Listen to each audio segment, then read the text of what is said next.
ውድ አድማጮቻችን እንደምን ሰነበታችሁ? እንዴት አላችሁ? ዛሬ ይዘንላችሁ የቀረብነው ርዕስ እንግዲህ የጭንቅላት እጢ የሚል ነው። በጭንቅላት እጢ ዙሪያ ምን ማለት ነው? ምክንያቱ ምንድነው? ምክንያቶች ምንድናቸው? ምልክቶችስ ምንድናቸው? እንዴት ነው ምርመራ የምናካሂደው? የምንከላከለው እንዴት ነው? ሕክምና የምናገኘው እንዴት ነው? ቤት ውስጥስ እንዴት እንክብካቤ እናደርጋለን የሚለውን እናያለን። ስለዚህ የጭንቅላት እጢ የምንለው እንግዲህ የጭንቅላት እጢ የምንለው በእንግሊዝኛው ብሬን ቱመር የምንለው ነው ማለት ነው። ብሬን ቱመር የምንለው ነው። እንግዲህ ብሬን ቱመር ስንል ብዙ አይነት ታይፕ በውስጡ ብሬን ካንሰር ሊያካትት ይችላል። ሁሉም እጢ ካንሰር አይደለም። ስለዚህ አደገኛው እጢ ግን ካንሰር ነው ማለት ነው። ስለዚህ ብሬን ካንሰር አንደኛው የእጢ አይነት ነው ማለት ነው። ብሬን ካንሰር የምንለው እና ካንሰር የምንለው ቬሪ ሴቨር ፎርም ኦፍ ብሬን ቱመር እንደማለት ነው ማለት ነው። ስለዚህ የጭንቅላት ካንሰር ጤናማ ያልሆነ ህዋስ በአንጎል ውስጥ የማደግ ማለት ነው። ይህ አይነት አስተዳደግ ብዙ ጊዜ የጭንቅላት እጢ ቢባልም ሁሉም እጢ ግን ካንሰር አይሆንም። ነገር ግን ካንሰር አደገኛ የሆነ የጭንቅላት እጢን ለማመላከት ነው ማለት ነው። አደገኛ እጢ በመጥፎ ሁኔታ በማደግ የሚሰራጭ እና ደምና ቦታ በመቀማት የሴሎችን ጤንነት የሚያውክ ነው ማለት ነው። ስለዚህ እንግዲህ የጭንቅላት እጢ ስንል አብኖርማል ፕሮሊፌሬሽን ኦፍ ሴልስ ነው ማለት ነው። መጠን በላይ ሴሎች ያለ አግባብ ራሳቸውን ሲያራቡ ማለት ነው። እነዚህ ሴሎች እነማን ናቸው? ኒውሮጊሊያል ሴልስ ወይም ጊሊያል ሴልስ የሚባሉት ማለት ነው። ስለዚህ የጭንቅላት ሴሎች አሉ፣ ሰፖርቲቭ ሴሎቹ የኒውሮጊሊያል ወይም ጊሊያል ሴል የምንላቸው ከመጠን በላይ ራሳቸውን ሲያራቡ ይሄ እጢ ይፈጠራል ማለት ነው። ስለዚህ ይሄ በሚፈጠርበት ጊዜ ምክንያቱ ምንድነው? ብዙውን ጊዜ የጭንቅላት ካንሰር መነሻው ብዙ ጊዜ ኮዙ አናውን ነው። ብዙ ጊዜ በምን ምክንያት እንደሆነ አይታወቅም። ግን ጥቂት የሚባሉት የጭንቅላት ካንሰር የሚመጣው ግን ከዘር ነው። ካሁን በፊት ከቤተሰቦቻችን ብሬን ቱመር ያለው ሰው ካለ ወደኛ ሊከሰት ይችላል ማለት ነው። ሌላው ለዚህ በሽታ መነሻ ይሆናል ተብሎ የሚታወቀው ለሕክምና ጨረር መጋለጥ ነው። በተለያየ አጋጣሚ የሕክምና ጨረር ስንጋለጥ ላይክ ፍሪኩዌንትሊ ኤክስሬይ፣ ሲቲ ስካን ምናምን ማረም የምንወስድ ከሆነ ጨረሩ ሊያጠቃንና ብሬን ካንሰር ሊያመጣብን ይችላል ወይም ቱመር ሊያመጣብን ይችላል። ለሲቲ ስካን ወይም ለኤክስሬይ በተደጋጋሚ ቀደም ብለው የተጋለጡ ሰዎች በዚህ በሽታ የመያዝ እድላቸው ከፍተኛ ነው ማለት ነው። ይህ በሽታ ብዙውን ጊዜ የሚያጠቃው ወንዶችን ነው ማለት ነው። ከሴቶች ይልቅ ወንዶችን ያጠቃል። ብዙ ጊዜ ያው ሪሰርቾች ሲሰሩ ከወንዶች ይልቅ በሴቶች በዝቶ ይታያል ማለት ነው። ሌላው እንግዲህ ምክንያቶቹን ካየን ምልክቶቹ ምንድናቸው? ምልክቶቹ እንዴት ናቸው ስንል እንቅልፍ ማጣት፣ ሰውየው እንቅልፍ ማይወስደው ከሆነ ልንጠረጥር እንችላለን።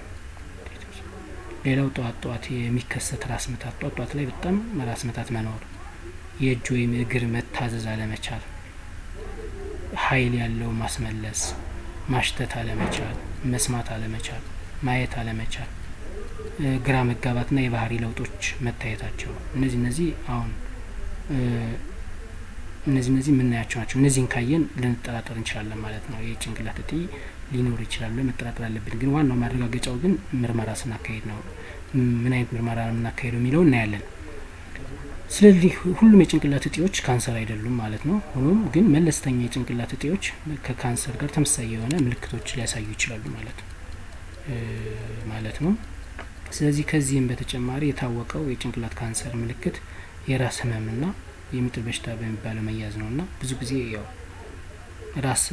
የሚያመን ከሆነ ፍሪኩዌንትሊ በተመሳሳይ ሰዓት የሚያመን ከሆነ ያው ቱመር ሊኖር ይችላል እንገምታለን። ሌላው ደግሞ ያው የሚጥል በሽታ ያለባቸው ሰዎች ይሄ ምክንያት ሊሆን ይችላል ማለት ነው። ለምሳሌ ኤፒሌፕሲ የምንለው ማለት ነው። የሚጥል በሽታ የምንለው የኤፒሌፕሲ ያለባቸው ሰዎች ኮዙ ብሬን ይሄ ቱመር ሊሆን ይችላል ማለት ነው። ህመምና በመጨረሻ ደረጃ ሲደርስ ያው ህመሙ የመጨረሻ ደረጃ ማለት ቱመሩ በጣም እያደገ በሚመጣበት ጊዜ የመደንዘዝ ስሜት ይሰማናል። ረጅም እንቅልፍ የመተኛት ሁኔታ ይኖራል። የማየት ችግር ይታይብናል ማለት ነው። ሌላው ያው እንግዲህ ምርመራ የምናደርገው እንዴት ነው? አካላዊ ምርመራዎች ሊኖሩ ይችላሉ ማለት ነው። ስለዚህ ብዙ ጊዜ ብሬን ነገር ያሉ ችግሮችን ለማየት ሲቲ ስካን እና ኤምአርአይ ስካን መደረግ ያስፈልጋል ማለት ነው። በእነዚህ ስካን ከተደረገ ቱመር ነው ምንድን ነው የሚለውን ማወቅ ይቻላል ማለት ነው። ሲቲ ስካን ወይም ኤምአርአይ ተጠቅመን ምርመራ ማካሄድ በጤና ተቋም ላይ ማለት ነው። የበሽታ ችግር ያለባቸው ሰዎች የተለያዩ በሽታዎች ስለሚጋለጡ በየጊዜው ምርመራ ይደረግላቸዋል ማለት ነው። ይህ ምርመራ የደምና የጉበት ምርመራን ያጠቃላል ማለት ነው። ሌላው እንዴት እንከላከለዋለን ነው። ስለዚህ ያው መጀመሪያ እስኪ ህክምናውን እንይ። ህክምናው ወይም መድኃኒቱ ምንድን ነው ስንል የጭንቅላት ካንሰር እንግዲህ ወይም ቱመር በሽታ ህክምና እንደ ግለሰቡ ይለያል። እንደ እድሜ ሁኔታ፣ እንደ ግለሰቡ የጤናው ደረጃ፣ የካንሰሩ መጠን ምን ያህል መጠን አለው፣ ትንሽ ነው፣ መካከለኛ ነው፣ ትልቅ ነው በሚለው አይነት በተቀመጠበት እንደሚኖርበት አካባቢ ህክምናው ይወሰናል ማለት ነው። ለዚህ በሽታ ከሚሰጡት ህክምናዎች ውስጥ አንደኛው ያው የጭንቅላት ቀዶ ጥገና ማካሄድ ነው። ቀዶ ህክምና ማካሄድ ነው። ያው ይሄ ቀዶ ህክምና ያው ሙሉ ጭንቅላት ውስጥ ቀዶ ጥገና በማካሄድ ቱመሩን ማስወገድ ነው። ሌላው የጨረር ህክምና መስጠት ነው። በጨረር ቀዶ ህክምና መስጠት፣ የኬሚካል መድኃኒቶች ይኖራሉ። ለተወሰኑ ህመም የሚውሉ መድኃኒቶችም አሉ ማለት ነው። ከነዚህ ህክምናዎች በተጨማሪ ሌሎች ህክምናው ከተካሄደ በኋላ ሰውዬው ወደ ነበረበት እንዲካሄድ የአካላዊ ህክምና፣ የፊዚካል ቴራፒ፣ ተግባራዊ ህክምና እና እንዲሁም የንግግር ህክምና ስፒች ቴራፒ የምንላቸው ሁሉ ሊሰጠው ይችላል ማለት ነው። ሌላው ግን እንዳይከሰት በሽታው እንዳይከሰት እንዴት መከላከል እንችላለን? መከላከያው ፕሬቨንሽኑን ስናይ ግን አንድ ከመከላከያዎቹ መካከል ከቤተሰብ መካከል ከዚህ በፊት በዚህ በሽታ የተያዘ ስለመኖሩ ማጥናት፣ የተለያዩ ኬሚካሎች ከሚገኙበት ራስን ማራቅ፣ የጨረር ህክምናን መቀነስ፣ የተንቀሳቃሽ ስልክ አጠቃቀም ላይ ጥንቃቄ ማድረግ፣ የሰውነት እንቅስቃሴ በማድረግ የሰውነት እንቅስቃሴ ያው ፊዚካል ኤክሰርሳይዝ መስራት አስፈላጊ ነው። ተመጣጣኝ ምግብ መመገብ አስፈላጊ ነው። እንደዚህ የማጨስ ምናምን ባህሪ ካለን ያን ማስወገድ አስፈላጊ ነው ማለት ነው። እነዚህን ካደረግን ከሞላ ጎደል እንዳይፈጠር የማድረግ እድሉን የሚፈጠርበት እድሉን እንቀንሰዋለን ማለት ነው።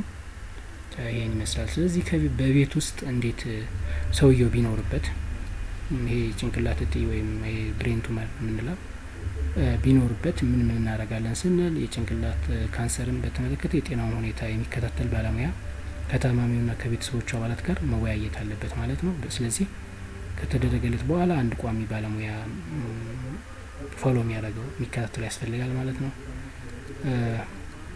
በምናልባት በሽተኛው የመራመድ ችግር ካለበት ለመሄድ የሚያግዙ መሳሪያዎች ያስፈልጉት ይሆናል።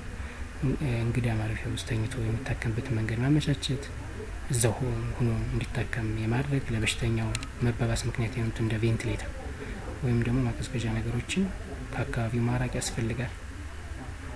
ስለዚህ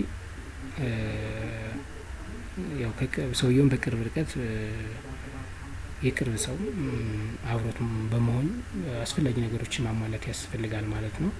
ስለዚህ እንግዲህ ከሞላ ጎደል ስለ ጭንቅላት እጢ እንዴት ይከሰታል፣ ምንድነው ምክንያቱስ፣ ምንድነው ምልክቶችስ፣ ምንድናቸው፣ እንዴት እንመረመራለን፣ ህክምናው፣ መከላከያውና እንዴት ከቤት ውስጥ እንክብካቤ እናደርጋለን የሚለውን አይተናል።